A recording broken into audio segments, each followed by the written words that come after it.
Let's face it, most budgets don't allow for a teen's first car to be brand new, decked out with all the latest advanced safety technologies. Many parents buy a new car and hand down the old woody wagon to their teens. Others hunt for used cars, searching for an affordable gem in good shape that won't leave Junior sulking in his or her room for weeks. Luckily, half the features we suggest families look for in their teen's first car can be found in models as early as the 1990s. Here we'll go over those technologies, as well as the more advanced ones that have emerged in the first 2 decades of the 21st century, and explain why it's imperative that any vehicle you put your most precious cargo in is appropriately equipped. Airbags. This should be an obvious one, but at the very least, your teen's car should have both front and side curtain airbags. These protect your driver from head and torso injuries in a wide variety of accidents. Anti-lock brakes facilitate shorter stopping distances and straight line stops by preventing the wheels that still have traction from locking up and causing a vehicle to skid instead of stop.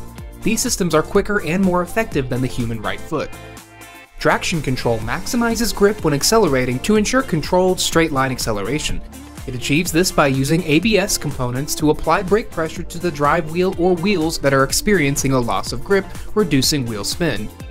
Stability control utilizes ABS and other sensors in the vehicle to apply brake pressure to the appropriate wheels when steering through a turn if traction begins to weaken.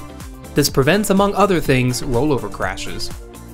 Backup cameras. Starting with the 2014 model year, all new vehicles sold in the US must include this feature as standard, as it adds a set of eyes in the rear to help prevent collisions with pedestrians and objects when the vehicle is in reverse. Forward collision warning. Nearly every new model has some form of forward collision warning available as standard or optional. Using sensors in the front of the vehicle, this feature can be found as something as simple as an audible and visual warning to full automation of the brake application when a front collision is impending. A blind spot monitor uses radar sensors on the side and rear of a vehicle to notify drivers when a vehicle is coming up behind them in an adjacent lane that might not be immediately visible to the driver due to a small rear quarter window or thick C&D pillars. Rear cross traffic alert. Using the same sensors and cameras as the blind spot monitor, rear cross traffic alert monitors traffic crossing behind your vehicle when you have it in reverse, and can range from simple audible alerts to full automated braking if a collision is impending. Lane departure warning employs a front-mounted camera to monitor your vehicle's position within its current lane relative to the center and side lane markings. Its engagement involves audible alerts when your car begins to drift out of its current lane, preventing parallel collisions. Lane keeping assist. Like lane departure warning, lane keeping assist uses a front-pointed camera to help a driver remain within the boundaries of their current lane.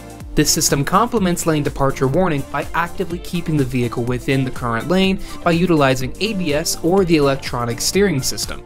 As an added bonus, most cars nowadays offer a 3-blink lane change signal that allows drivers to notify others on the road that a simple lane change is about to occur without having to fully engage the turn signal.